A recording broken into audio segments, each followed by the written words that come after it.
child when I met the first one.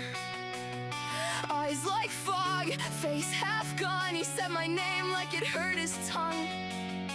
And I learned what dying does when it's wrong. They call it gift, they call it grace, but they don't see the blood on every face.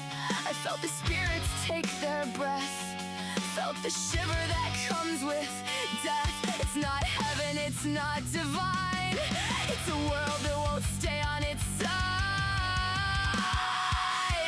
I see things the living never see, hear the cries that won't let me be. I walk through ghosts on my way to the store, smile like I'm fine, but I'm haunted to the core. It's a blessing, it's a curse, it's me living between what is and used to be. Children covered in dirt and blood, plague-stained eyes and frozen lungs. I smell the rot in their paper skin. They follow me home just to be seen. I've never learned how to say goodbye. When they still talk, when they still cry, I light my candles, hold my breath, and try to love them out of death. Don't call it pretty, don't call it kind, it's survival of a different mind. I say things the living never see, hear the cries that won't let me be. I walk through ghosts on my way to the store, smile like I'm fine, but I'm haunted to the core. It's a blessing, it's a curse, it's me living between what is and used to be. Sometimes they whisper what I shouldn't know, the secrets of how they had to go, and I carry it, every scream, every prayer, like a cross I never asked to bear. If I could give it back, maybe I would, but helping them feels like being understood.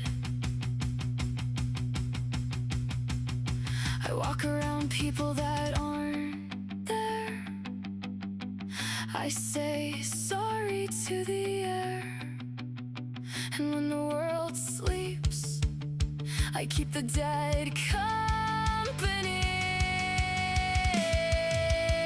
It's just them and me.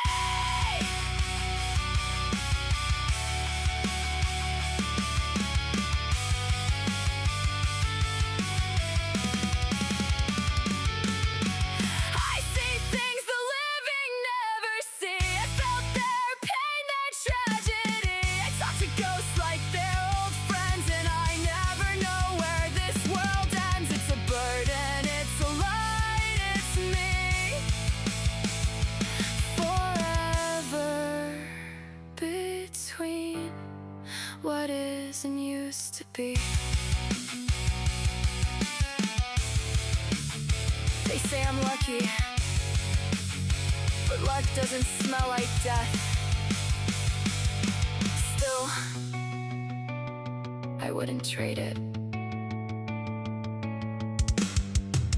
Someone's gotta listen, and I always do.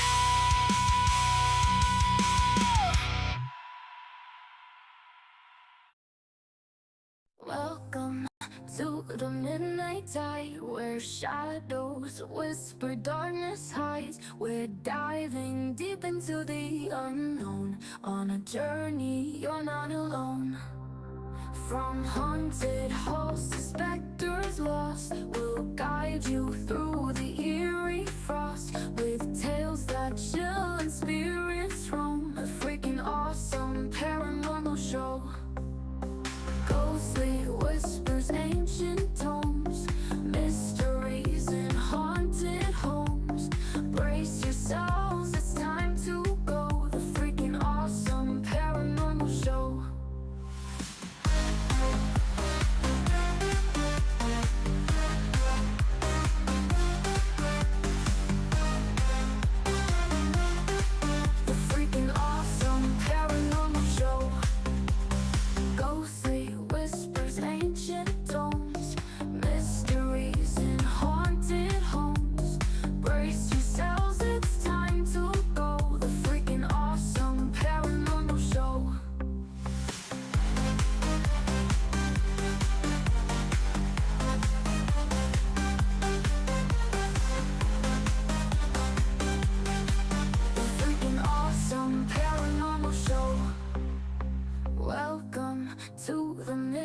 tide where shadows whisper, darkness hides. We're diving deep into the unknown, on a journey you're not alone. From haunted halls to specters lost, we'll guide you through the eerie frost, with tales that chill and spirits roam. The Freakin Awesome Paranormal Show. Ghostly whispers, ancient tomes, mysteries and haunted homes. Brace yourselves, it's time to go. The Freakin Awesome Paranormal Show.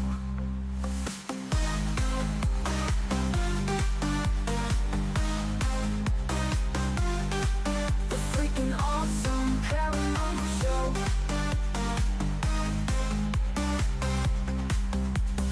Ghostly whispers, ancient tomes, mysteries and haunted homes. Brace yourselves, it's time to go. The Freakin Awesome Paranormal Show. The engine is still stopped. For launch, GC, go. Guidance, go. Fido, go. Prop, go. GNC, go. Max, go. Eagle, go. Ecom, Go pending final steps to cabin link check. 3, 2, 1.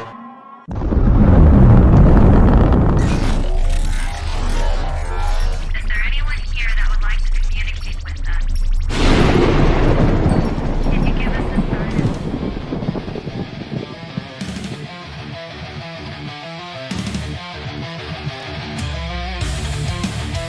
Welcome to the Riff Nation Network, the RNN. Putting a slide in your glide and a dip in your hip. Welcome to the mothership, the home of the travelers of the universe.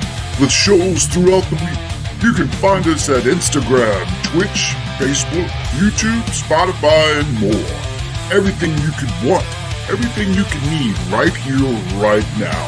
From the paranormal to the supernatural. From comedy to the spiritual. And now, your featured show. Shall we begin?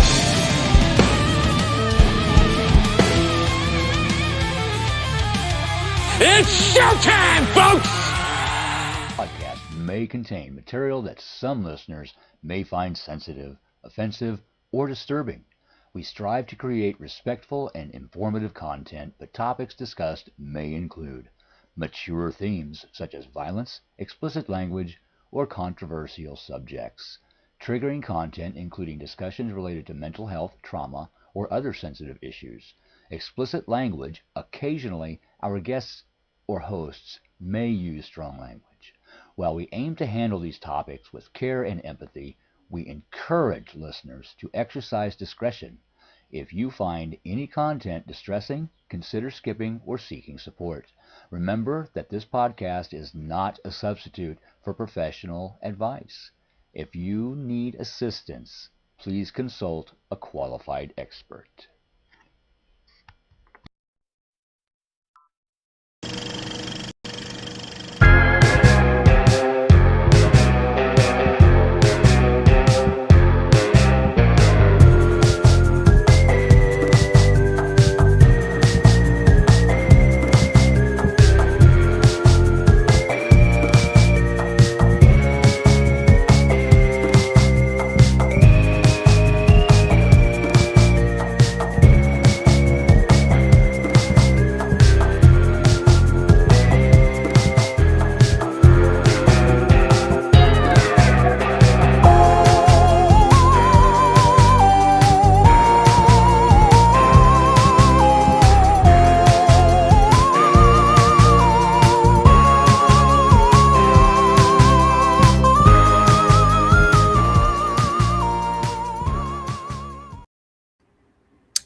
What is up, all you freaks out there?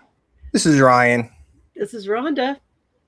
and happy Cinco de Mayo to all our Mexican listeners, because I know we're big in Mexico. We're big in Mexico, and we're big on margarita yes.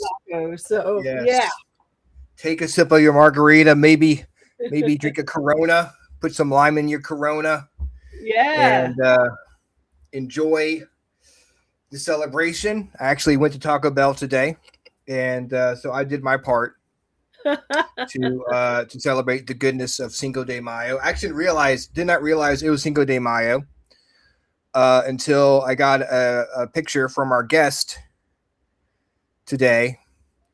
Said celebrate Cinco de Mayo with us in the Freakin Awesome Paranormal Show. I was like, I thought that was awesome. I thought that was awesome. Yeah, I love the picture, man. He did a good job for sure. Hey, thanks, Howie. Michael Brooks in the house. Linda Nelson's here from Washington State. Nice. Irene, all the way from Japan. Teresa's here. It's morning here, so too early to drink alcohol. Well, it's I mean, is it? It's probably the 6th now over there, right? Probably. I don't know how. Yeah, it would be. Yeah. So it doesn't want to count anyways, Irene. Yeah. That would if you'd done it yesterday, it would have counted. But May the 6th is nothing. I don't know what May the 6th is. Actually. Yeah. Lois and Ed Odell in the house. Shonda's here. Sean, we got all the friends. So yesterday was May the 4th, or May the 4th be with you. Yep. For those of you all the Jedis who have lisps, May the 4th be with you. So yesterday was Star Wars Day. So happy Star Wars Day late. But it is also Revenge of the 5th today. So all of you dark side people, all you people who don't like the goodness, they're big fans of the Empire. Right. Today is your day. Revenge of the 5th. So go out there and celebrate all your darkness. Have a big Darth Vader day. That's right. It's 5 o'clock somewhere. That's true. It is 5 o'clock somewhere. But I would be remiss to not mention the biggest holiday. Cinco de Mayo is great, and it's fine. Really, it's but it pales in comparison to the holiday, which I'm surprised nobody took the day off for, but maybe it hasn't caught on yet. Happy Hug a Shed and Take a Selfie Day. Hug a shed. Oh, happy Hug a Shed and Take a Selfie Day. Hug a shed and take a selfie of yourself hugging the shed. Soon. Yes. It's not two separate selfies at Hug a Shed Day. You must take a selfie of you hugging your shed. Happy Hug a Shed and Take a Selfie Day. Which I'm thinking like a one-arm hug around the shed, and you take a selfie like this, maybe. I mean, I don't know. We're inclusive. We're all inclusive on this show, right? And we don't want the people who are busy hugging sheds to think we're all about Cinco de Mayo when we want to give. Yeah, because maybe it's hard. I mean, where they go, how they going to eat their taco when they're hugging their shed and taking their selfie? That's a busy day. That's a busy day. That is a busy day. You eating tacos, getting drunk, hugging sheds, taking selfies. You have to drink in order to want to hug your shed and take a selfie. That's probably why the holiday was invented. They were all drunk on tequila from Cinco de Mayo. Yeah. And they were like, let's hug a shed and take a selfie. Oh, it's a new day. There we go. That's how holidays are invented. Yep. You get drunk and do something stupid and call it a holiday. Teresa said, I love a good shed. I mean, who doesn't? Hey, Sharon and Kevin. Kevin's in the house. We're just celebrating the goodness of Hug a Shed Day. It's Children's Day. Also, according to Irene here, May 3rd, 4th. Oh, 3 days of Children's Day. Yeah, that would go straight to RJ's head if I had 3 days of Children's. Good thing about celebrate that here. Yeah. It's also National Devon Day, so shout out to all the Devons out there. All the Devons. Shout out to you guys. Happy Devon's Day. Don't have a shed. Hug a neighbor's shed. Or is that like a 10 commandment? I mean, I don't think I might be the 11th commandment. Don't hug a neighbor's shed. Don't cover their neighbor's shed. Yeah, don't cover the neighbor's shed. They might think you're robbing it. Yeah. What are you doing in my backyard? I'm taking the house. I'm hugging your shed. What does it look like I'm doing? God, leave me alone. So we have some stuff coming up. We have a con actually coming up here. A con. A con. It's a week from Saturday.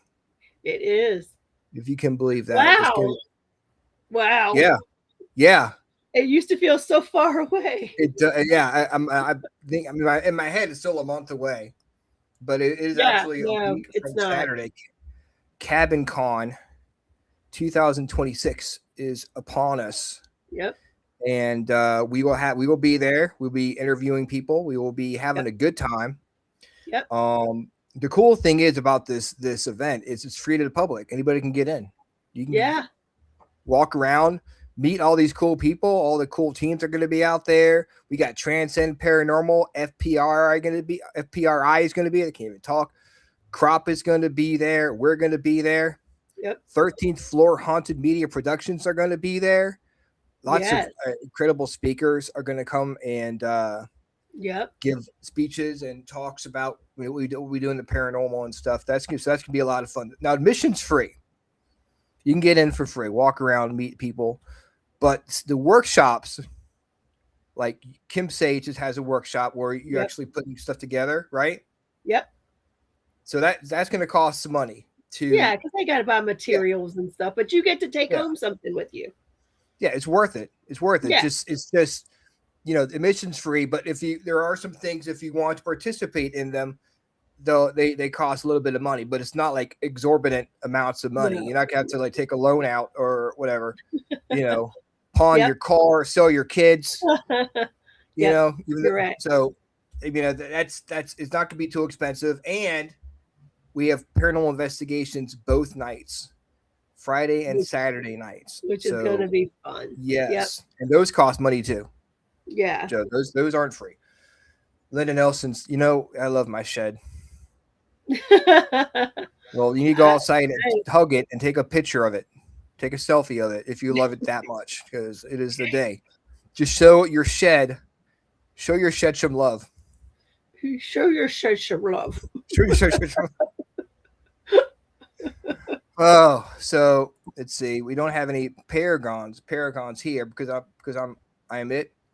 And whoop de ding. If we had one here, I'd be the only one. I mean, you have your own solo paragon, Irene.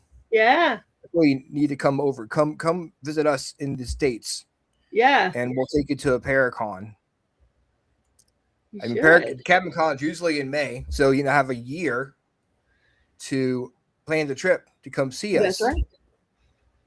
And come to the Paracon, and we'll show you a good time for sure.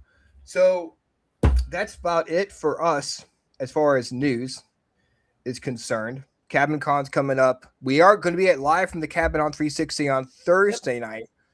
That's right. We are. Yes.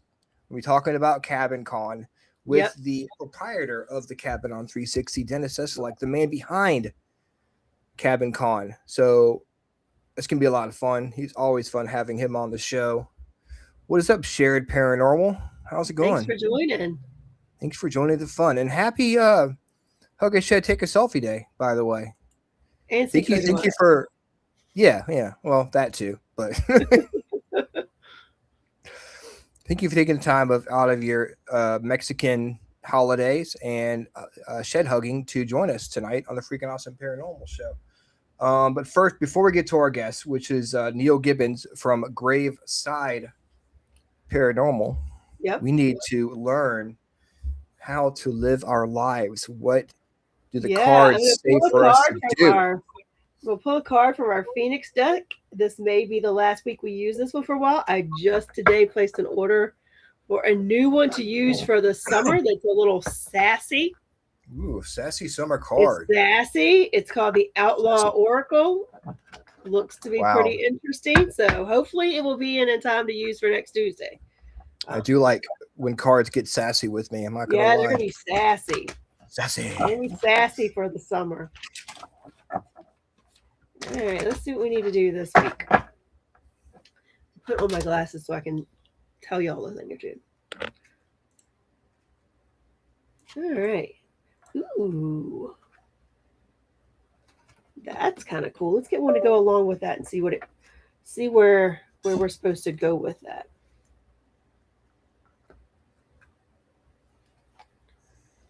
Okay.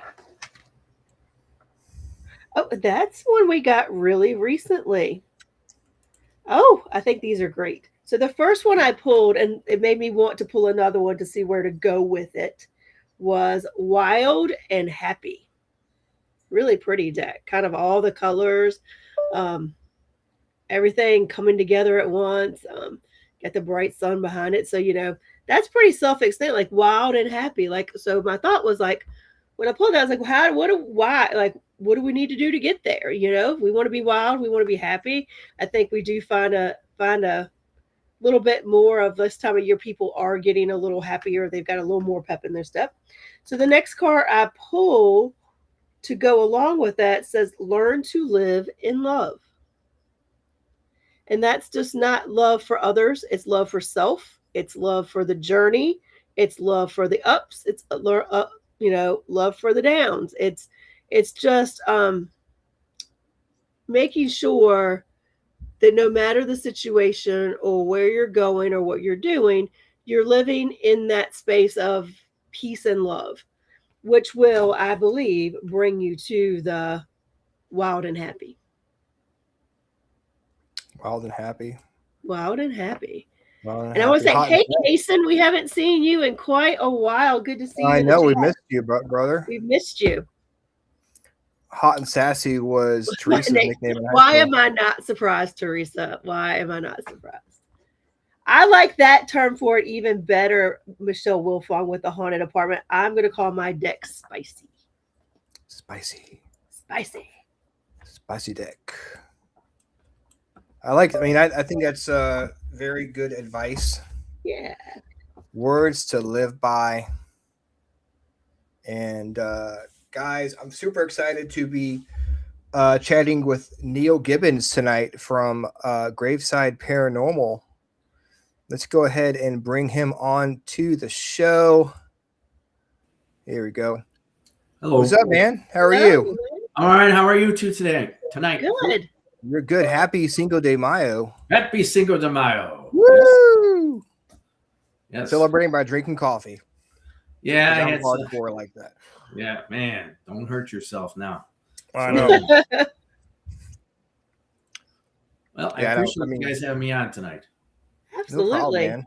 We're happy to have you, and thank you for reminding me that it was Cinco de Mayo. I mean, it didn't put two and two. I knew the date.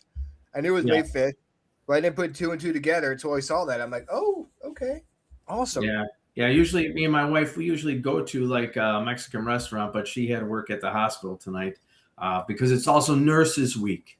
A lot of professionals. It's Nurses Week, Police Officers Week, a lot of professional week for a lot of people who are in the professional field. So they celebrate a lot of that stuff. So my wife's at the hospital. She had to change a shift to help out doing what she does at the hospital. Well, tell your wife that we appreciate what she does. Yes, very much. I say that all the time. Thank goodness for nurses, and that there are people that can do that, because that is not a job for the faint of heart. I'm sure. My son, he's learned to be a nurse. He's in school right now, so he's doing that. So it's like in the family thing, I guess. So they're both doing that. Yeah.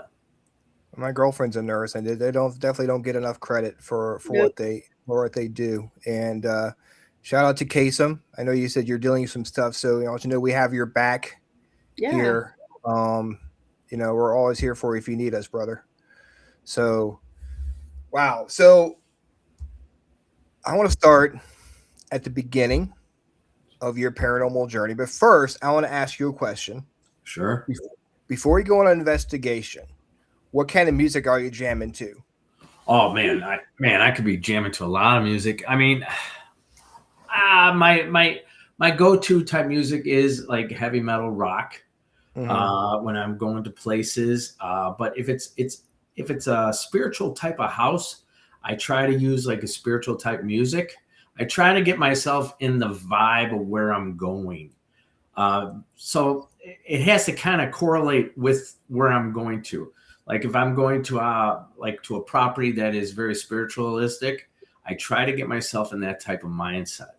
If I'm going to a cemetery or a place like a Monroe house or something like that, I think I better play the heavy metal music because I need to put my head in that type of mentality, a little erratic. So I would say that. And if you want to know my favorite group of all time is Van Halen, the original, and David Lee Roth. Oh my gosh, that's a good one. Yeah, me too. Yeah. I'm always heavy metal vibing before I get Yeah. going. But you're right. There's certain times where I just feel, but even then it's like the high vibing, spiritual, upbeat kind of stuff that I'm trying to listen to. But Oh yeah, I mean, metal is the main one. yeah, I like going through a cycle of a lot of different musics. You need to get yourself pumped up sometimes for an investigation. But then again, Yeah. like you said, sometimes you need to kind of lower yourself and get yourself in the right spiritual. Space. You don't listen to like Running with the Devil if you go into like a church or something like that. You know, you got to kind of Yeah, that's a little different. Yeah. yeah. Yeah. So when you're on an investigation, what kind of food do you like to eat? What kind of snacks do you like to have? Oh, what kind of food? So I'm a diabetic, so I have to watch what I eat and what I don't eat. The reason why is because you're up all night, right? So you're throwing your body off. You're going from 8 o'clock to possibly 5 o'clock in the morning, right? So you're going to these places. So I try to just make sure that I have things that do have sugar in them, but I don't touch them unless I need them. And I try to keep everything high protein throughout the night. One of the things about being a diabetic for a lot of people who are in the paranormal field, I don't know if they do know or don't know, is when you're in certain locations, and if you're an empathic or psychic or some kind of a medium, you're going to get a lot of false positives in your body that may produce what you're feeling like your sugars are getting low. But it's not. It's you're getting the attachments. So when you're getting these attachments inside these places, your body will give out a false positive. That's why I always carry around 2 forms of checking. One, a needle that's in my arm. It's called Libre. And then I have the regular poker that goes on my finger, because when you go into certain places, you might feel like your sugar is getting low, but actually it's an attachment that you're receiving. Are there any places that affect you more as a diabetic, as far as like jails or graveyards or places like that? Now, speaking of jails, I worked for the sheriff's department 30 years. I'm retired. I've been retired for 2 years, and I dealt with psych criminals at the Cook County Jail in Chicago, Illinois, for 22 of those years. And that place there, it's actually one of the most haunted places, and people don't. It's actually the largest jail in America, and the most dangerous jail in America. And I did notice is that being in that place, because we get tons of shadow people that go in and out of that place, and there's such a negativity that my sugars always did feel like they were getting low. But it could be what we call divisions, the building that we're in. But other than that, I would say the one that I was just talking about, other than the Sally house, I would say the Monroe house actually gave me a lot of false positives. Really? Oh yeah. That Monroe house, there is something really, really. Have you guys ever been to the Monroe house? No, I have not. The Monroe house, that place there, there's a lot of negativity inside that home. Okay. I understand the guy who owns it. I've talked to the guy before. Great couple that owns the house. Very nice people. And they keep snacks, talking of snacks. They keep them all inside the place for you to eat, just in case you need snacks. But there is something that is more than one that's inside that house that's very negative. And it will reach out and will talk to you, and you can get attachments if you're prone to attachments inside that house. Have you noticed any physical, especially being diabetic, like physical things that seem to happen to you after an investigation? Like, for instance, for me, I'm not diabetic, but I have noticed after every investigation, it does not matter It does not matter if it's summer, winter, where I've been, inside, outside. My body temperature is cold. Like when I get home and I'm ready to go to bed, my body, my feet, my hands are just freezing. And a lot of times I have to take a hot shower to kind of regulate that before I go lay down because I'm just freezing. Well, remember, one of the things is that when we're going to some of these haunted locations, they're cold, right? How many times have you been in a location does not have water, does not have heat or electricity, but yet we go out there? So you're taking yourself from one environment to another environment when you're putting a lot of clothes on your body and then you're taking them off because you're entering back into your environment. Can something paranormal or supernatural, odd or weird happen to you when you get home? Yes. Could you be taking on something that is not of the norm in your life? Yes, where you could start feeling cold for no reason whatsoever, like probably in the center of your body, what they would call like the chakra, right? In the center of your body, where you're going to all of a sudden start feeling very, very cold, and it'll start hitting your feet area. And no matter what, you're in a house that's 72 degrees. Why are my feet cold? Yes. So things like that'll happen. Like you're going to get lingering, but it's only for people who are very sensitive. Like I was at the Lake County Jail a couple of years ago in Crown Point, Indiana, known for Dillinger's Escape, right?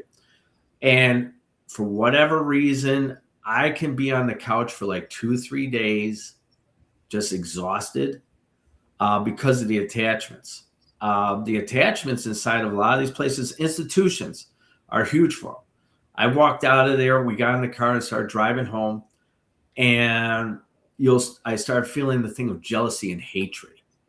And these attachments that you're getting is not you. You have to recognize the characteristics. You have to recognize that it's not you. Same thing with your physical things.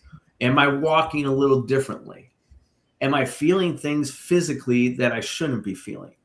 So these could be different forms of attachments that are going on that are taking on, and you're taking on different characteristics of possibly that spirit, or if you want to say ghost, inside that place, if that makes sense for you. Okay.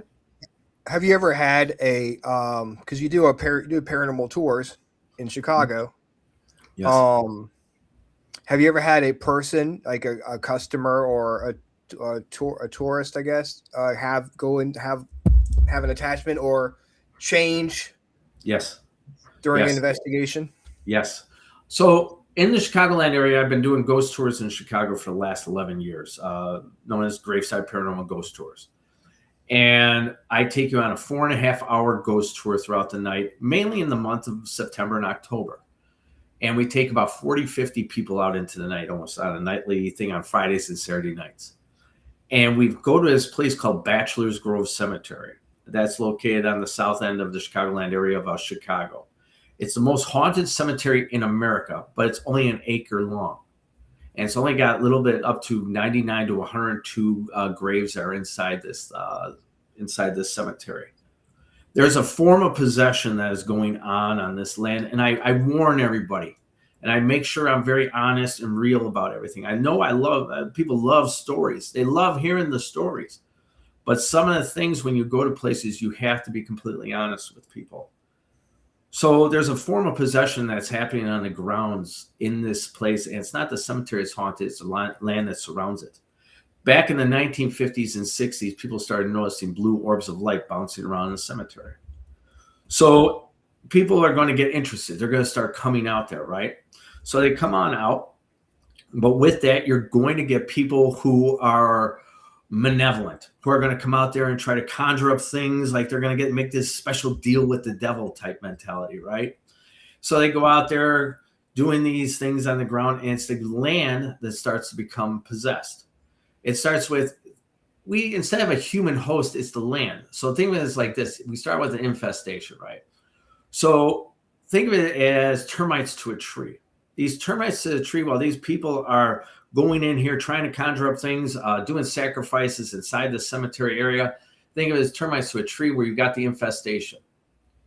Then it leads into oppression, as a lot of you know, whereas it starts to break down. Instead of the human host, it's the land that's being broken down because they're constantly causing negative activity inside this place. The more and more you cause negative activity on some kind of ground or cemetery that's supposed to be holy ground, you're going to get what you got coming, plain and simple. Then that leads to an obsession. People start to get obsessed with this place that's only an acre long, 99 graves in it, dating back to the 1800s.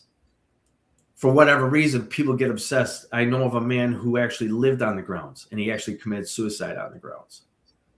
After that, we lead into a possession and an attachment where people start taking on characteristics of other people. Mm-hmm. And so getting back to answering your question, but I had to do a build up to explain what this place was. I'll get people who get violently ill at the back end of there. They'll get, and it's not just one person, they'll get what feels like someone's poking a nail in their eye. These headaches. They'll get these very bad headaches. And they'll excuse themselves. They'll call Lyft, Uber, or whatever.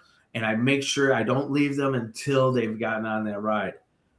We get it where at the back end when you're on the bus where faces start showing up in the windows. People take pictures. It's a thing that we started having happen at this place. And so I tell everybody, we turn off all the lights, take a picture of your boo buddy. Your boo buddy is the closest one to the window. And all of a sudden, faces will start showing up in the windows at this place at the back end of Bachelor's Grove Cemetery. This place is a very, very real place. I came across a thing that I call mirror zones. Mirror zones is a thing where everything's reverse. Where just like when you're driving and an ambulance is coming up behind you, the spelling's backwards. Why? So you recognize it. So you understand what's driving up behind you, right? We had our thing out there called the Anahata Spirit Portal Box, where we started noticing all the replies were in reverse. I put it into the Audacity system. I reversed reverse and ran it forward plane. And we started getting all these answers like Angel Michael had his training and all different kinds of answers. It's on my YouTube channel that dates back some years. But these are some of the things that happen in that place and cause a lot of people when we're doing the tours to get ill. And I do advise people and I do tell them that this is a very real place. You can't go in at night because the sheriff's department out there does not allow people in at night, but the land surrounding it, people do get ill. So Bachelor's Grove is not the only cemetery in the Chicago area. Ooh. What is about this cemetery? I always thought it was a big cemetery from the way people talk about it. What is it about that particular, and your like thoughts? I don't know if you know for sure, but what is it about that cemetery that attracted the people who were doing the rituals, or were they doing rituals in other places that they just didn't like catch? So people are doing rituals in a lot of forest preserves. If you have forest preserves out in your area, cult-like activity is very huge. It's bigger than what people really truly know. And for whatever reason, they want to try to make contact with things that are very negative. Instead of when you and I probably go to a haunted location, we go there just for research or just to have some fun with our friends, right? Mm-hmm. Whereas some of these people, they have intent. And when they have intent, they're going to get what they got coming, what they're looking for. And these people are out there, just like in my place in the Chicagoland area and your place in Virginia, there are people just like this. I can tell you this is a fact. And so they're going to be out there. Why are they out there? Just to cause negative behavior. Try to make that deal with the devil type thing. Do you think the more a place is investigated, as far as not ritual stuff, but just, calling out and asking for spirits to communicate, do you think that would increase paranormal activity? Bring people spirits that weren't there before to that location because we're calling out to them? Sure. All right. So then we get into the idea, are we haunted, right? Are we sometimes when we go to a haunted location, is it that the place isn't haunted, that spirits follow us? So let's say you have like 10 or 20 of these people who are going out there for the day just to go out to make contact. They may be making contact with something that's already part of their life. And so it may not be the things that are on that ground, but there are things that are on the ground that are there. But these people there are probably just bringing along attachments, but it's part of their normal life. And a lot of things that are going on in that area, and a lot of areas like Virginia, and I don't know what predominantly Native Americans were out in Virginia, but a lot of the land was Potawatomi tribe. So we don't know if a lot of these places there where all of a sudden people immigrated into the 1800s started immigrating into America, whereas originally it was Native American ground. We don't know what ground we're actually building upon. And a lot of it could be where it's burial ground that can cause a lot of this activity to happen because you're messing with something you shouldn't be messing with, or you're running across things that are called ley lines, as I'm sure you know. Mm-hmm. Ley lines, lay underneath the earth. You cannot really tell what distance they are, how widespread they are, but you can start to tell by activity. When the environment changes, and due to environment changing, and if you have ley lines laying there, think of it as like this. Think of a ley line as like a faucet. One day, because the environment's a certain way, the faucet is turned on just a little bit, and there's a little bit of dribble of water or supernatural activity. But if everything is just right that night or day, that faucet could be on full stream, and you're getting full flow of natural, supernatural activity coming through. That's true. That is true. Hadn't thought of it like that, but that's a very good way to explain it. So what made you decide to start Graveside Paranormal? Well, what happened was I like I said, I worked for the sheriff's department for like 30 years, right? And anybody who works for nursing, professional fields, or whatever, and if you're on midnights, like I was on midnights for 28 years. And our big thing was listening to Art Bell, Coast to Coast AM, every night from 11 o'clock till about almost 3 or 4 o'clock in the morning. And we just sat there and listened to all these shows. And I was always big into the paranormal. And because when I was a kid, and I always tell everybody, like I said, I tell people the truth because I try to relate very well with people because it's very important to relate with people about your true stories. When I was a child, my mom and dad, we lived in the Chicagoland area. My mom and dad were going through a horrible divorce. This isn't a boo-hoo-hoo Neil story. This is a boo story. What happened is my mom used to wake up every night about 2 or 3 o'clock in the morning, like a lot of people do. And she started screaming at the top of her lungs while she was going through this divorce with my dad. And as time progressed and she continued doing this, I would start waking up in the middle of the night around 2 or 3 o'clock in the morning. Now, I was about maybe 7 or 8 years of age, and I just happened to wake up. And I was looking inside the hallway, and I saw this small little impish-looking creature that looked kind of like a troll and was staring at me. And then it turned its head, looked back at me and smiled, and turned its head again and proceeded into my mom's room. And then she started screaming. That's when I put 2 and 2 together, that's the reason why my mom's screaming at night. So as life progressed on, I was always into reading books about the paranormal, the supernatural, to try to understand that one night, right? And then as I got older, I got into the sheriff's department, we started listening to Art Bell, reading more books, sitting around, just bull crapping with each other. And then I remember we were sitting outside one of the divisions that we had at the jail, and one of the girls goes, she says, "Neil, you should start your own tour company." And I took it as a joke, So I went and got an old prison bus, and I took like all my buddies from work and some friends, and I told them all the stories. And then it came into what I am today, the ghost tours in Chicago.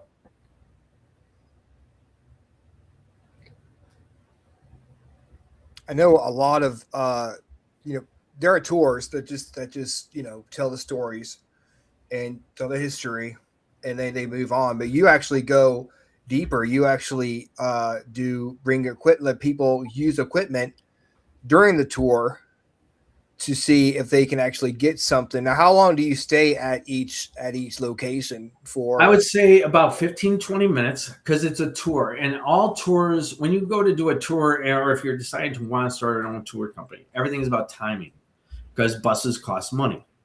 That's just a fact about what goes on with these things. But the thing that we do differently that no other company does, and I know this is a fact, I make sure that everybody is entertained. I want you to be entertained from the moment. You could be that guy who is very droll at a place going, oh, this is where such and such was, and this and that, and you're bored, right? Now, I like to make sure that you see evidence on the buses. We have videos, we have music, and I keep you entertained. I take you to bars and restaurants as we go along. I tell you stories there. I tell you to take pictures all night long, like I sent you some pictures earlier. Those are from my customers. When you go out into the night with me, you are an investigator. You are going to take as many photos as you can. It's amazing in Chicago, the amount of evidence that happens in Chicago. And I'm not stopping saying that mine's the main city, because it's not. But if you have 40 or 50 people out in the night, man, you're going to get some evidence, period. And usually on almost every nightly night, we get something. So what are the stop? You said some are like bars and restaurants. What are some of the other stops you do along your tour? So have you ever heard of the story Resurrection Mary? No. Yes. Okay. Resurrection Mary is a story about a girl in the 1930s who was at a place called the Willowbrook Ballroom. And she was dancing the night away with her boyfriend. They were in love and they were young. But like a lot of young people do, they get into arguments, and the girl sometimes gets very emotional. And she ran out into the night. And she ran out to a place called Archer Avenue, the most haunted road in Chicago, called Archer Avenue. She got hit by a car, and supposedly she died on the scene. The police, the firemen came out, and they found her dead. The parents were called, witnessed her as being their daughter, and she was dead. And supposedly she wanders up and down Archer Avenue in a white dress, blonde hair, blue eye, with clutch purse and dancing shoes, because dancing is what she truly loved to do in life. Now, the whole story is actually it's my longest storyline when I tell this story, because there's so much depth to this story. Because when I do it, I make sure I research everything. And that story there, it'll go at least for a full 20 minutes, because there's 3 girls that are believed to be this girl. The original origin story, the story that I just told you, is untrue. It is a story like a lot of stories that I tell. A lot of them are brought into the United States or were brought into the United States from immigrant companies to deter people from doing certain things. So there's always an origin story in every story you ever hear. Yes, yes. Just through time. And when you get these origin stories, people are going to change them. And it's just amazing. Like I tell a story called the Butcher of Palis Park. And I change it up a little bit, because everybody's changed up, about a butcher that would butcher up a whole group of people. It's based off of a true story. And throughout time, because it's an 1800s story as well, like in the 1890s, people throughout time have changed up these stories as well. But the Resurrection Mary is the one that people come out, as well as Bachelor's Grove, of course, are the main stories that people love to hear about when they come out to the Chicagoland area. And the Archer Avenue, that is the place where Native Americans believed that there was a lot of, what am I calling them? Those ley lines, the ley lines up and down that avenue. And the supernatural activity that happens just up and down that avenue. And the eyewitness accounts of monks floating, shadow people, a lady in white, all kinds of phantom vehicles going up and down. It's because of ley lines. And like I said before, when the environment's just right, these things will come out and you'll be able to see them. So do we know the real story about Resurrection Mary, or is it just lost to history? No, I know the real story. The real story, and I'll get to the end of it, is there was a girl. This is such an interesting story. It really, truly is. There was a girl by the name of Mary Berkovey, who I believe is Resurrection Mary. But other than being blonde, she was actually brunette, which is odd. And I'll get to that. She went out into the middle of the night. She was about 21, 22 years old. And she loved to party, smoke, and dance, and this and that, like I told you. Mm-hmm. The original story was meant so that young girls would not go out smoking and dancing and going out to the night, or bad things. Cautionary tale. Yeah. So this girl here, True story. She goes out into the middle of the night. She leaves the Willowbrook Ballroom. She's having a great time. She's 22 years old. Like a lot of us, we went out smoking and drinking, having a good time because God knows I did. I did it very well, let me tell you. Yeah, me too. I'm right there with you. And so she goes out and they start driving into the downtown area and they hit an L pole, big old iron pole. She hits the windshield. She dies instantly. Now, what's interesting about this, she was buried at a place that's called Resurrection Cemetery. That's right on Archer Avenue. And originally when she was buried, the person who was the gravedigger that day, after he buried her in the ground, his eyewitness account was said that he saw her walking around the grave of this place, but she was brunette at the time. So that's one of the first interesting things. The other thing is that some years later, in 1937, there was a guy by the name of Jerry Palis, and you guys, your audience can look it up on the original Unsolved Mysteries. He was on the show Unsolved Mysteries about a story that he went out in 1937 to the Liberty Hall dance hall, and he noticed a beautiful blonde-haired girl in white.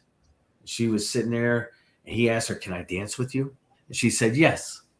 And he gives eyewitness accounts. It's on the show Unsolved Mysteries at a place called Chet's Melody Lounge in that area. He talks about that she was cold to the touch. And when she was cold to the touch, he was talking to her and said, "Can I take you home?" And she said yes. And she gave him the address of 4611 South Damon Avenue in the Chicagoland area, what we would call back of the yards. He goes and the girl enters into his car. And for that moment in time, he was in love. He fell in love for that one moment in time, right? So he says, "I'm going to start driving you home." But she insisted on driving down Archer Avenue. As they started driving down Archer Avenue, she said, "Can you please stop here?" He said, "This is the front of Resurrection Cemetery." "Yes, I want to get out here." He lets her out. He's not thinking too deep about it because for that moment in time, he's in love, man. He gets out. She gets out. She starts heading towards the gate, and then she disappears into the gate line. Now, if it was you or me or anybody like that, we'd all be like, "Holy smokes, what in the holy hell was that?" Not our Jerry Palis. The next following day, because he remembered the address, 4611 South Damon Avenue, he drives to that house. He knocks on the door, and he says, "Hey, can I talk to Mary?" The mom answered the door. She says, "How dare you? My daughter's been dead for the last 3 years." And he goes, "No, I was dancing with her last night. I'm sorry, ma'am. I'm really sorry." She goes, please go away. Please go away. He goes, "No, ma'am, I'm sorry." But he notices over her shoulder a picture. And that's the girl he danced with. He goes, "That's the girl. That's the girl I danced with last night." But he noticed that she was a brunette. Now, I don't know what happens when we drop dead, that all of a sudden you become blue-eyed and blonde. I don't know. But the thing is that he recognized her. And this is all evidence that was in the show Unsolved Mysteries. Remember with Robert Stack, the original Unsolved Mysteries. And it's a very true story. And when you come out into Chicago, I tell you more about all the different sightings of all Resurrection Mary, because it becomes such a dynamic story. People actually come from different cities in the month of October because they all want to know the true story. It is a true story. There is a girl that does walk up and down Archer Avenue. That is a fact. But the origin story, no. That story, that is the original story, the one you're telling. You hear that, you hear that from in different parts of the country as well. Mm-hmm. A woman walk on the side of the road and he goes and you ends up going to the cemetery, or even takes the guy takes the girl, puts the girl in the back of the car. He looks back and she's gone, or something like that. But that it's cool to know the actual origin story of that, because that's been around. And it's been around in different parts of the country. Yeah, that's known as the haunted hitchhiker story.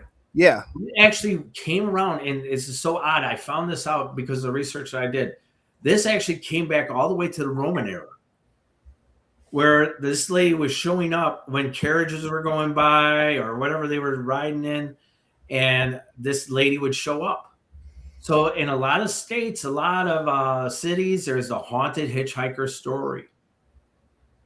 But ours just happens to be Resurrection Mary. Good show. Don't pick up any on the side of the road because right.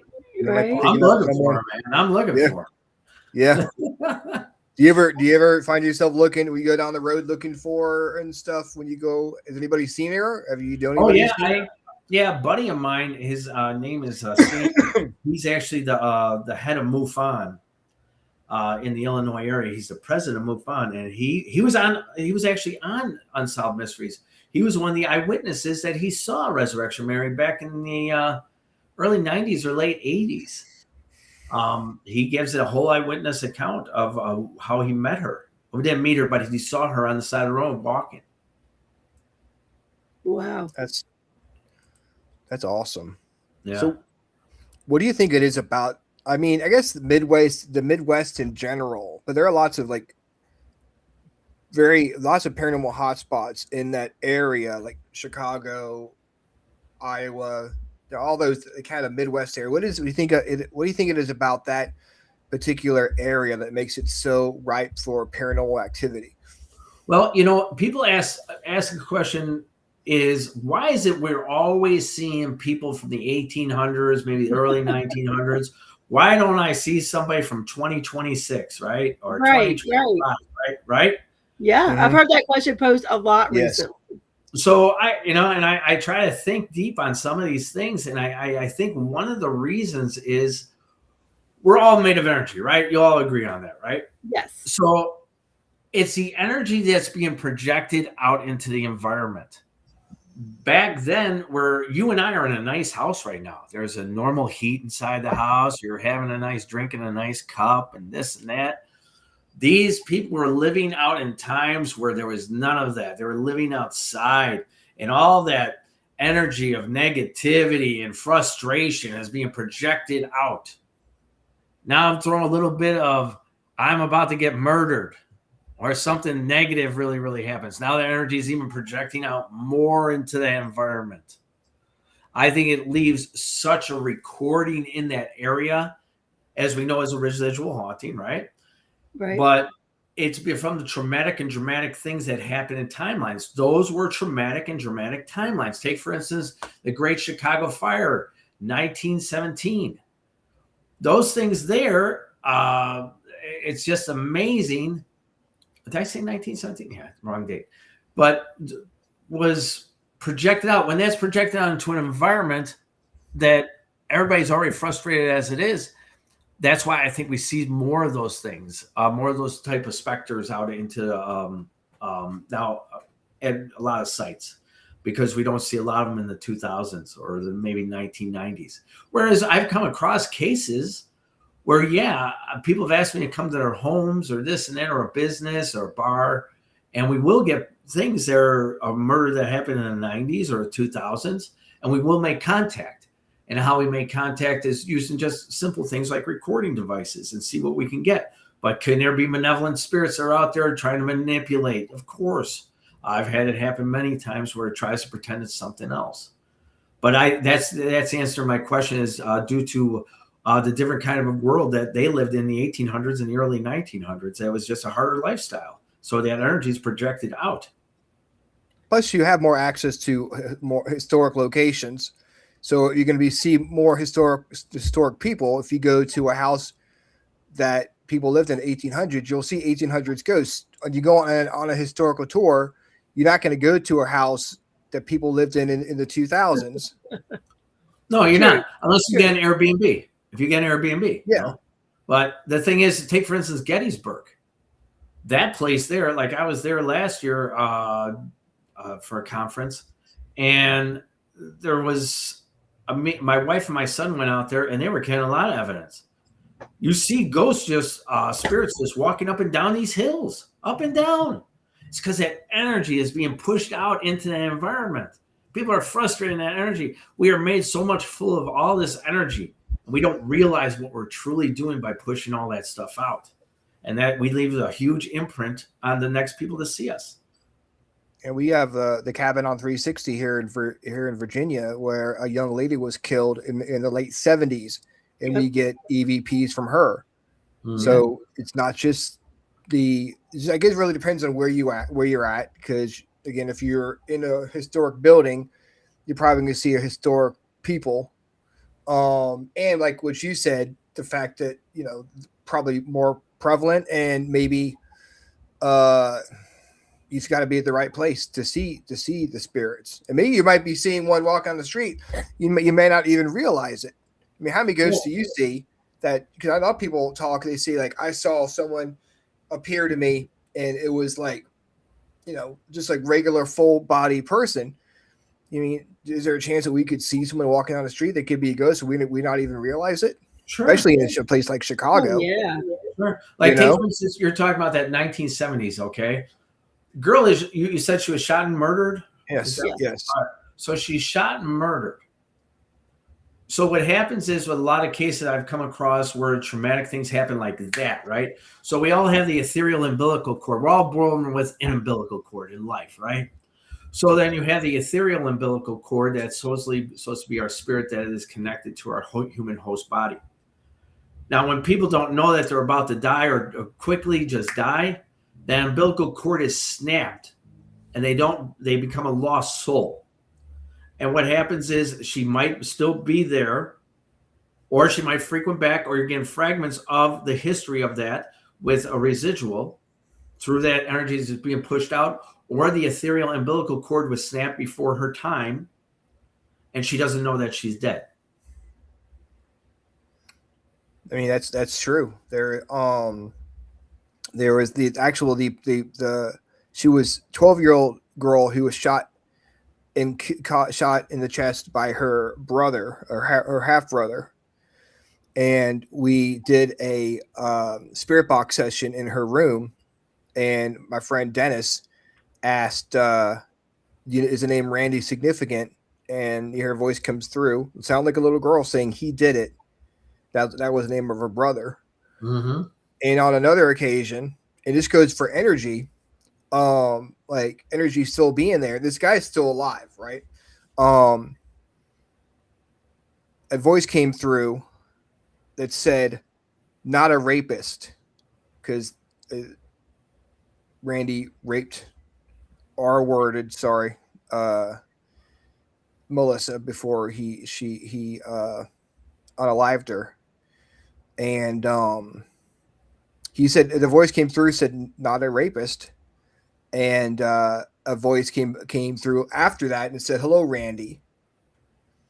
So it's like he's still alive, but whatever's left behind is trying to convince the investigators, that he did not do that to his sister. Sure. It's just crazy how it works, and like how you can be alive in the spirits. Your spirit is still there. It's pretty crazy.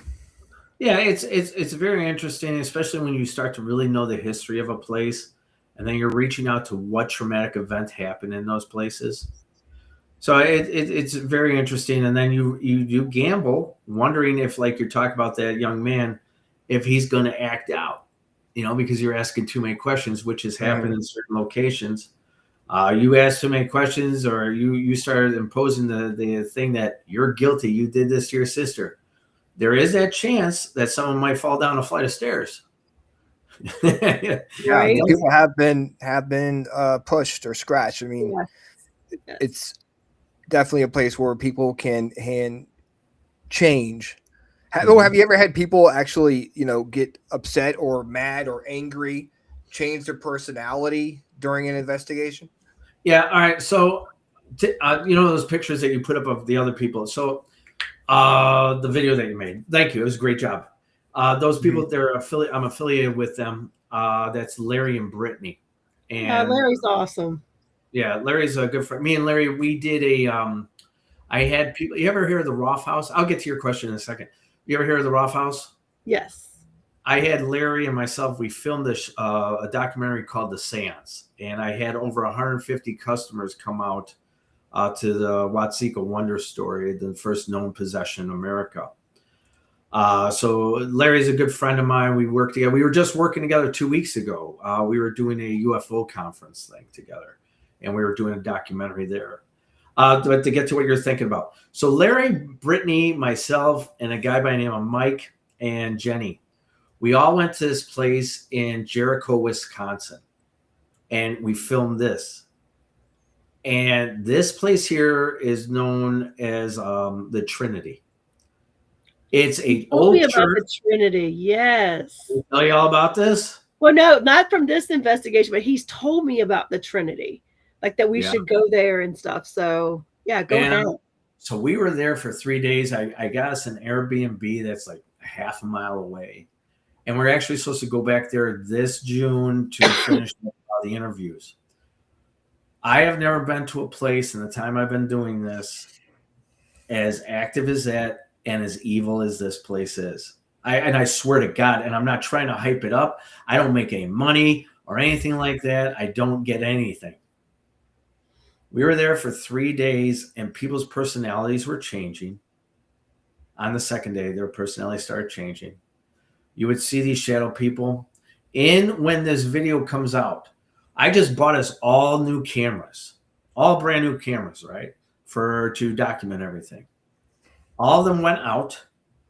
We were lucky that one of the guys, we were inside the church area down in the basement. It was 80 degrees outside, and everybody's breath, you could see it like turn 30 degrees like that. And he takes out his phone to videotape, and I swear to God, it'll be on this thing, where you see all these little shadow people running across the floor, and there's a fog. And I'm like this, holy this place here, I don't. There's a deep storyline to it, and I kind of get confused on the storyline, but I know that there was definitely abuse of children.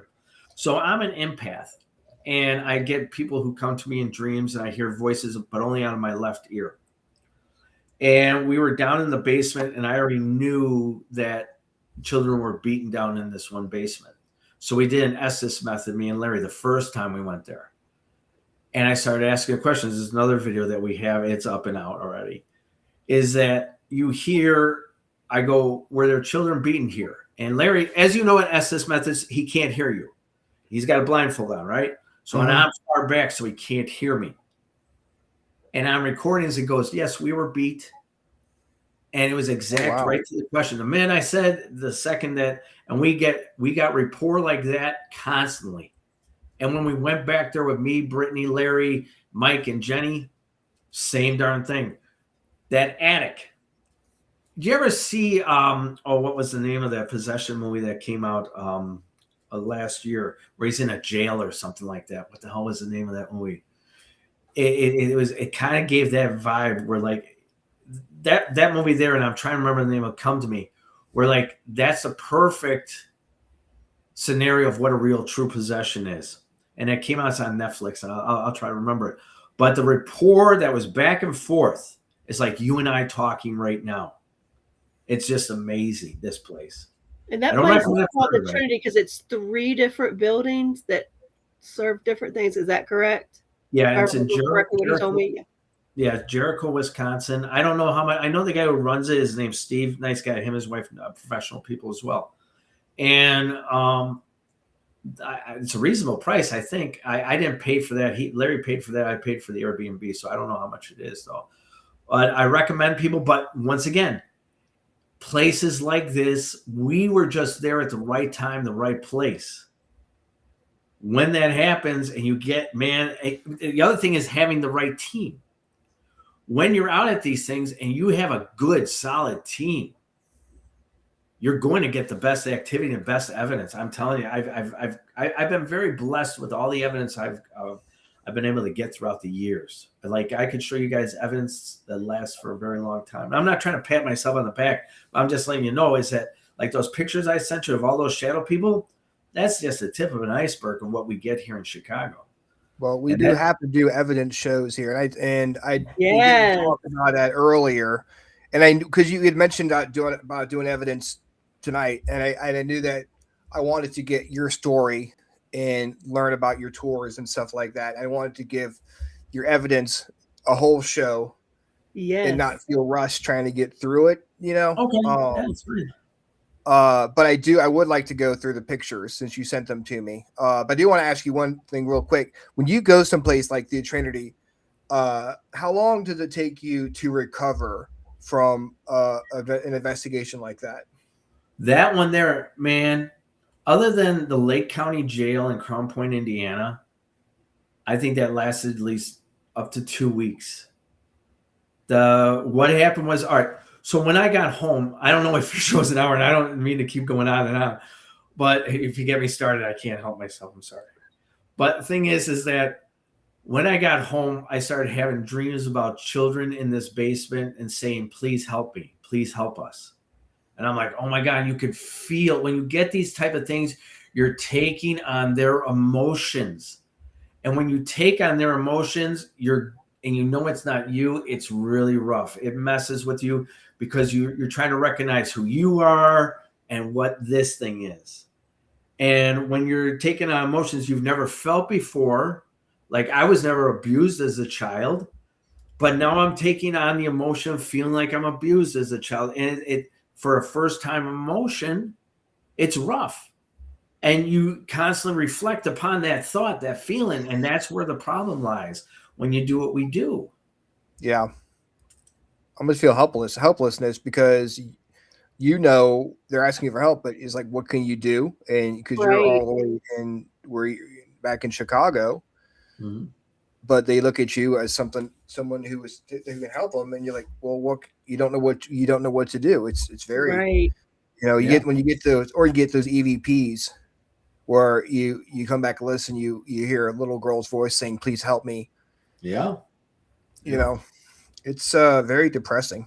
But again, it's what we do. It's part of the whole kit and caboodle of what we do, and we try to help them as much as we can. You know, I mean, you can only help to a point. You know, you try to be that guy or girl who can go in there and maybe, if you're that talented, to be able to cross them over, which I am not. That's not what I do. I would love to be able to help things like that, but I'd be just pretending, and I don't want to pretend. Yeah.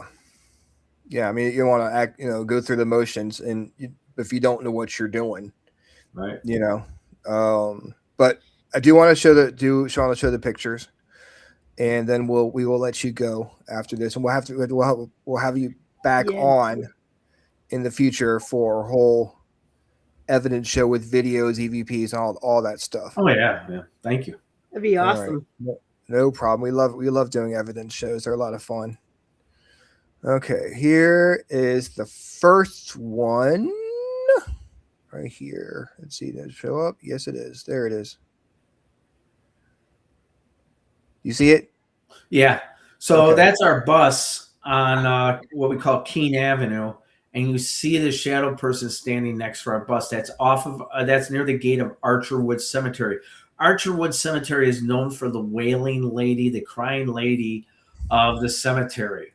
And she's always supposedly at that gate. Could that be her? Or could it be just one of the many shadow people that reside? And there's many shadow people inside Archerwood Cemetery. That picture is the picture of the lady in the Bachelor's Grove Cemetery. You know the famous one? Yeah, Judy Huff took that picture back in the early 1900s with Dale Kaczmarek's group. That one there. Now, here's the interesting thing. So I researched that one. The Madonna of Bachelor's Grove Cemetery, it's called. There was a lady by the name of Amelia Patrick Humphreys who actually could have been that lady, because when I do a picture analysis, it's very familiar to that lady of her face. So we believe it's a girl by the name of Amelia Patrick Humphreys, who was the mother of a daughter that's actually buried in that cemetery by the name of Libby. And Libby died at a very early age, and supposedly that's the mother, Amelia Patrick Humphreys. It's one of the most famous photos ever, and I know the guy who has the original photo. I was actually at his house about 3-4 weeks ago. That's such a clear picture too. That's great. So this is awesome. Yeah, this is at the gate. Once again, it's people who go out into the night with me that get these pictures where it looks like it's floating outside of the gate of the cemetery. Wow. What cemetery is this? That's Archer Woods as well. Okay. All these ones I sent you is just Archer Woods, and those aren't even all of them. How big is Archer Woods? Much larger than Bachelor's Grove. I would say at least 5, 6, maybe 6 acres. Oh wow. 5 to 6 acres, yeah. And the last one, last but not least.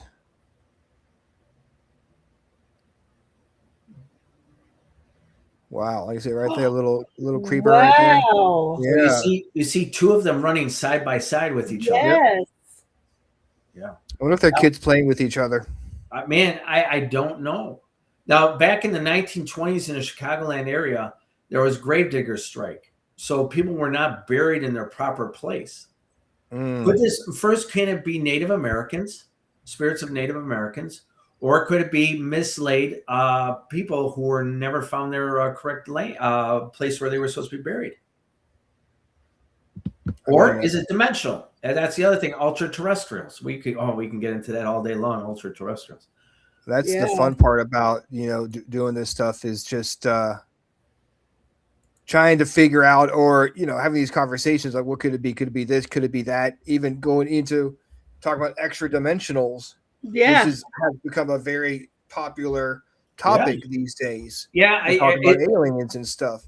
Yeah, like I tell people, it's about frequencies and environment, and so I want to do this large experiment that I'm waiting for the right person to find. Is where when you have like I was telling you about mirror zones where things are all backwards, right? If you're able to project out into the environment a frequency emitter at the right frequency, like when we talk about the veil, right? Some veils can be really thick, like a brick wall where you can't see or hear from the other side, right? But in certain areas, when the environment's just right, that veil can be very, very thin. Can we figure it out where what frequency could be emitted out into that area? And the kind of equipment that we do when we map everything out, where we can figure out what time of day, what type of frequency, all this. And I understand it'd be a large experiment to do, but I think it's something that's very important is frequency. Frequency is huge. Yeah, that is definitely true. For sure. Neil, thank you so much for joining us tonight. Thank you. It was a ton of fun, and I want to give you a chance to talk about how people can get in touch with you or learn how to, if you're in the Chicago area or anywhere close by, how they can get in touch with you to take a tour. Is it just September and October, or you do it all year? No, I'll do like I try to do speaking engagements. If anybody needs me for a speaking engagement, I do speaking engagements in many places. I love it's what I truly love to do. I love talking to people and showing them evidence. I run a whole program so that people are entertained as well as well talked about what is going on in certain places. I have different subjects to talk about. But September and October, we do all of our tours. Me, Chris Fleming, Diet Renee, International Medium, Diet Renee, and Chris Fleming, from Haunted Ireland and Haunted Scotland, all those shows that were on the Discovery. We're going to be doing an event on September 26th at the Watsika Museum. We're going to be speaking about things. I'm going to be talking about miracles and benevolence. And he's going to be talking about a haunting that happened to him. And then we're going to do a gallery reading, and I'm keeping it at $50. So people are going to be coming out there in Watsika, Illinois, and then all our tours start up throughout the whole and small events that we do in the month of October. So what you would do is go to Graveside, SIDE, paranormal.com to check out everything. We haven't put up everything yet because I'm not done talking to everybody, getting all contracts done. But the Watsika Vale, if you see my Facebook page, Graveside Paranormal, Big Red Hand, you'll see all the updates that happen on there. And give us a little bit of information about your podcast. Sorry, I couldn't talk there for a second. So for 5 years, I had a podcast called The Paranormal Guys Podcast. And my old partner, he had discontinued it. So I'm starting up a new one in June called the DWO, the Dead World Order. We're going to have it coming out June, and what's based upon, it's going to be a table table discussion where I have 3 guests on. Everybody picks a discussion, and we all talk about different subjects, and everybody gives their input on it. So that'll be called the DWO. And other than that, you can reach me at Neal, Neal, at gravesideparanormal.com. Ask me questions. Feel free, and I'll get back to you as soon as possible. All right, brother. Thank you so much for joining us. And I will be in touch with you about coming on later on, probably the summer, to do an evidence show. Sure. Yeah. I'd love to. Yeah. All right, damn it, man. Thank you so much. All right, you guys have a good night. God bless. You too. Thank you so much. Have a good night. All right, bye-bye. Bye. Bye. That was fun. That was fun. And we've had, he was talking about his friend Larry. We've had Larry on before. We did? Yeah, Larry Eisler. Yes. Yes. Yeah, okay. Okay. Yeah, okay. I was like, yeah. Yeah. Which is really cool. We have him back. We need to have him back on. We do. I told him that when I saw him in Gettysburg last summer. Yeah. Yeah, for sure. That's awesome. Speaking of repeat guests, we are bringing back Miss Lou Ann Jolly. That's gonna be fun. Of our Lizzie Borden discussion. Yes. We're gonna dive into Lizzie, because before we were talking about her, her history. Yeah, like we were getting an understanding of who she is and what she's done. Yes. Yes. So we got that out the way. Yep. So now we're going to talk about Lizzie Borden, guys. So next week we're going to be talking about The Curse of Lizzie Borden. Now, The Curse of Lizzie Borden is a show that was on either Travel Channel or Discovery Network, something like that. It was a series, I believe, that she was on. That I don't know if it's available or not. I'm gonna look. But to do some homework, I have to watch it too, so I can answer questions about it. But yeah, if you want to do some homework and check out The Curse of Lizzie Borden, and then we'll actually have her on the show with us next week. And of course, we will be at the cabin with Dennis on Thursday. And then my friend Ariel Grata from, I think, Clifton Inn. Ooh.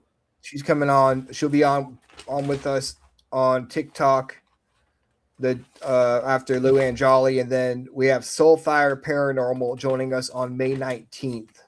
Very cool. And then the day after, Thursday after that, we have Dana back to give tarot card readings. So we have a bunch of very cool shows coming up for you guys. We've got Cabin Con, so you will be there doing streaming from there as well. Be a lot of cool stuff coming up for you guys this Sunday night, because I know you guys get really sad when you can't listen, you can't hear. I know y'all miss us so much. Yes, this Sunday night we have the Freakin Awesome playlist. Yep, and we're going to get the summer started right. We're doing a 1990s summer mixtape for you guys, which is going to be so much fun. Get in the Wayback Machine. We'll go back to 1990s. Listen to Sugar Ray, NSYNC. Doesn't feel way back, but well, not that far way back. But it's going to be a lot of fun, just jamming out to some great summer 1990s tunes. So join us on Sunday at 9 o'clock. YouTube exclusive. So as we put together our Freakin Awesome Summer 1990s mixtape, and please give us some feedback, throw your favorite songs on there, and we'll put together a nice playlist for you guys. So we have a lot of cool stuff coming up, and we will see you live from the cabin on 360 on Thursday night, 9 o'clock p.m. on TikTok. Same Freakin Awesome time. Same Freakin Awesome show. All right, guys. Thank you so much for tuning in. We'll see you Thursday. Bye. Bye.